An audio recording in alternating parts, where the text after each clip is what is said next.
আসর পেরিয়ে মাগরিবের সময়ও পেরিয়ে যায়। বরযাত্রীদের কোনো খবর নেই। চারপাশে কানাঘুষা হচ্ছে।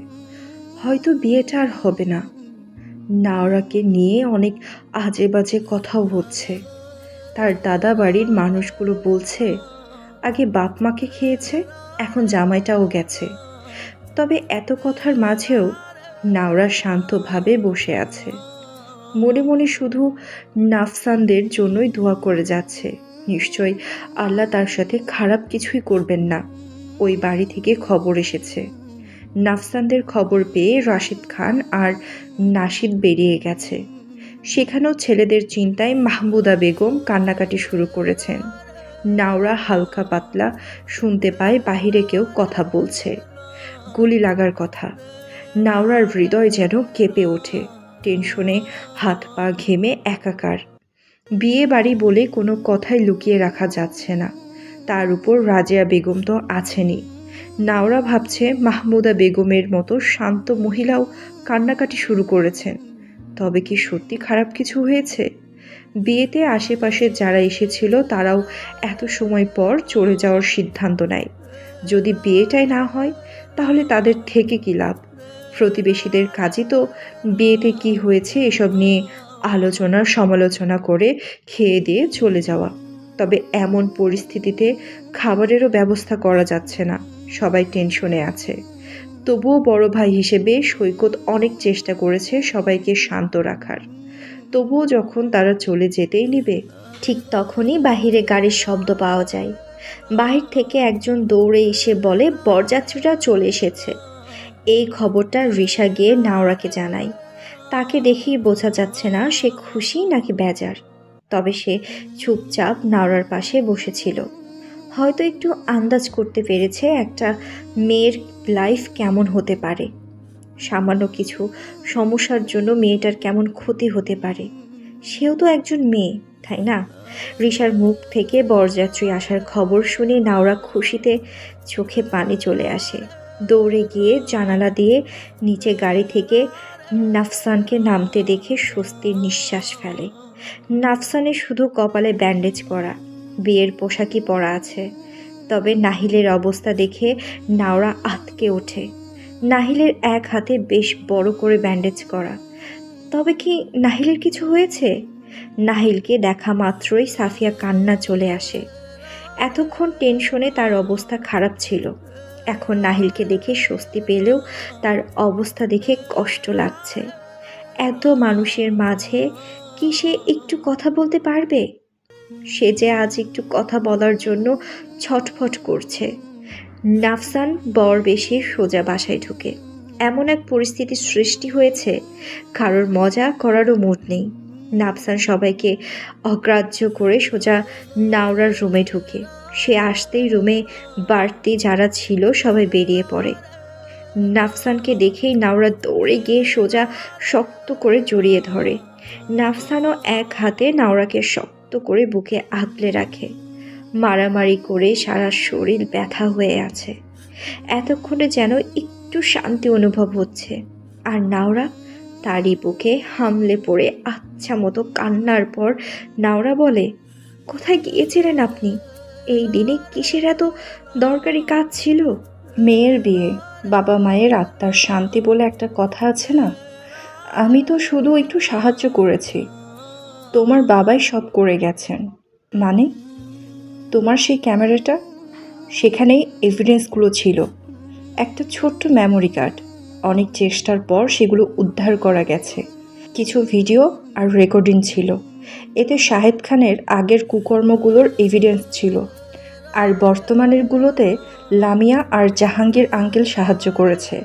যেহেতু লামিয়ার বিষয়টা তখনও সাহেব জানতো না, তাই অনেক তথ্য দিয়ে ফেলেছিল। আর বাকি ইলার অ্যাক্সিডেন্ট, কলেজের বাইরের সিসি ক্যামেরাটা থেকেই গাড়ির তথ্য, দেন ড্রাইভার আটক, দেন শাহিদ খানের ব্যাপার, সব জানা শেষ। নাওরা অবাক হয়ে নাফসানের সব কথা শুনে। তারপর ধীরে ধীরে হাত তুলে নাফসানের কপালের ব্যান্ডেজ ছুঁয়ে বলে, ব্যথা পেয়েছেন অনেক? সামান্য। ভেবেছিলাম শাহেদ বোধহয় একাই ছিল, বাট ভাড়াটে গুন্ডাও সাথে ছিল। ওই আর কি, হুট করে একটা এসে বাড়ি মেরে দিয়েছিল। আর আপনি কি করলেন? নাফসান মুচকি হেসে বলে, আচমকা ওর হাতটা ধরে ঘুরিয়ে দিয়েছিলাম। বোধহয় বেচারা হাতটা ভেঙেই গেছে। তখন নাওরার নাফসানের হাতেও ব্যান্ডেজ করা দেখে। সেখানে হাত ছোঁয়াতেই নাফসান জানায় এটা ছুরির আঘাত। খারাপ ব্যাপার হচ্ছে আঘাতটা ডান হাতের তালুতে। তবে নাফসান জানায় বেশি লাগেনি, তবুও ব্যান্ডেজ করা হয়েছে। নাহিল ভাইয়ের কি হয়েছে? শাহেদকে পুলিশ ধরে নিয়েছিল। সেখানে থেকে হঠাৎ গুলি করতে গিয়েছিল আমায়, আর নাহিল ছাগলটা আমায় ধাক্কা দিয়ে নিজে গুলি খেয়েছে। ওটারই তো ট্রিটমেন্ট করতে গিয়ে এত দেরি হয়ে গেল। শাহেদ খান? নাফসান মৃদু স্বরে বলে, বডিটা আছে, শুধু আত্মাটা বডি থেকে চলে গিয়েছে। নাওরা একটু পিছিয়ে গিয়ে বলে, মানে? নাফসান পুনরায় তাকে হ্যাচকা টানে নিজের সাথে জড়িয়ে বলে, এনকাউন্টার। উল্টোপাল্টা আক্রমণ করতে গিয়েছিল, তাই পুলিশ এনকাউন্টার করে দিয়েছে। সব ঝামেলা মিটমাট। নাওরা একটু মাথা তুলে বলে, আপনার খারাপ লাগছে না? নাফসান এক দীর্ঘশ্বাস ফেলে বলে, বুঝতে পারছি না। অনেক ঘৃণা তৈরি হয়ে গিয়েছিল ওনার ওপর। তবে এক সময় আমার সবচেয়ে প্রিয় মানুষ ছিলেন তিনি। কখনোই বুঝতে পারিনি মনের মাঝে কতটা হিংস্রতা তিনি পুষে রেখেছিলেন। তবে বাবা অনেক কষ্ট পেয়েছেন। ওনার বডিটা বুকে জড়িয়ে অনেক কান্না করেছে। সেই দৃশ্য দেখার মতো ছিল না। এসব বলতে বলতে নাফসানের চোখেও পানি চলে আসে। নাওরা কি বলবে বুঝতে পারছে না। আজ তার বড় খুশির দিন হওয়ার কথা ছিল, অথচ নাফসানের দিকে তাকিয়ে কেন যেন সেই খুশিটা অনুভব করতে পারছে না। হঠাৎই তার মনে পড়ে তার চোখের সামনে বাবা মায়ের মৃত্যুর দৃশ্যটা। নাফসানেরও বুঝি ওনার চাচার জন্য এমনই কষ্ট লাগছে। নাওরা শুধু শক্ত করে নাফসানকে জড়িয়ে ধরে বসে থাকে। নাফসানও কোনো কথা ছাড়া নাওরার মাথায় থুতনি রেখে চুপচাপ বসে থাকে।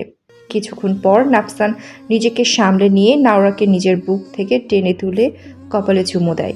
কানের কাছে ফিসফিসিয়ে বলে, শ্বশুরবাড়ি যাবে না? বিয়েটা করতে হবে তো। বুঝতে পারছি না এখনো কেউ ডাকতে আসছে না কেন? সময় চলে যাচ্ছে তো। নাওরা লজ্জায় আরও গুটিয়ে যায়। এতে নাফসান হেসে ফেলে, মুখ লুকিয়ে লাভ নেই তো, আজকে আর ছাড়ছি না। ঠিক তখনই নাওরার রুমের দরজায় সৈকত নক করে। বাহির থেকে জানায় সময় চলে যাচ্ছে, এখন যেন বেরিয়ে পড়ে। নাফসান বেরিয়ে যেতে নিলেই নাওরা তাকে আটকায়। আমতা আমতা করে বলে, আমি আপনাদের দেওয়া গয়নাগুলো পরিনি। এগুলো আমার মায়ের গয়না। না পড়লে রাগ করবেন? নাফসান নাওরা দুগালে হাত রেখে বলে, তোমার যেভাবে ইচ্ছে সেভাবেই সাজতে পারো, আমার কোনো সমস্যা নেই। বলেই নাফসান বেরিয়ে যায়। অপরদিকে নাহিল এখন সাফিয়ার সামনে দাঁড়িয়ে আছে। বোকা মেয়েটা সে কখন থেকে কান্না করছে। ভাইয়ের সাথে নাহিলও ভিতরে ঢুকেছিল। নাহিল বিরক্ত স্বরে বলে, কিছু বলার জন্য ডেকেছো নাকি কান্না দেখাতে? সাফিয়া কান্না থামিয়ে মাথা নেড়ে বলে, সে কথা বলতেই ডেকেছে। কিছুক্ষণ পর নাহিল হঠাৎ সাফিয়াকে নিজের বুকের সাথে জড়িয়ে ধরে। আর ঠিক তখনই সাফিয়া তার কাঙ্ক্ষিত কথাটা বলে ফেলে, ভালোবাসি নাহিল ভাই, আমি আপনাকে ভালোবাসি। সাথে সাথেই নাহিল তাকে ছেড়ে দেয়।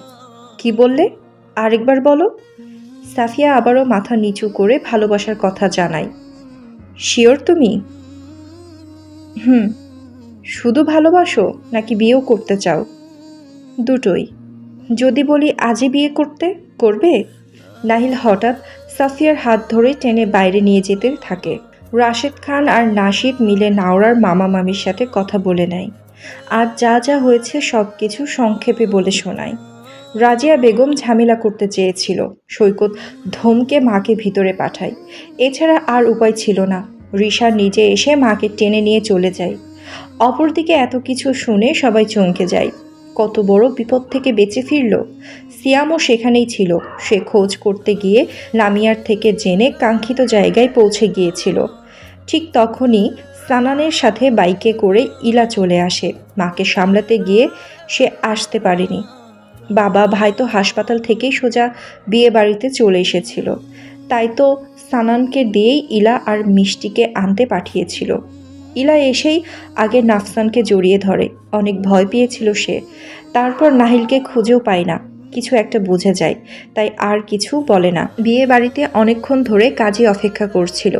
শেষে বিয়ে পড়ানো শুরু হলে ইলা নাওরার রুমে গিয়ে সবাইকে নিয়ে নাওরাকে বের করে আনে। এরপর বেশি সময় না নিয়েই বিয়ের কাজ শুরু হয়।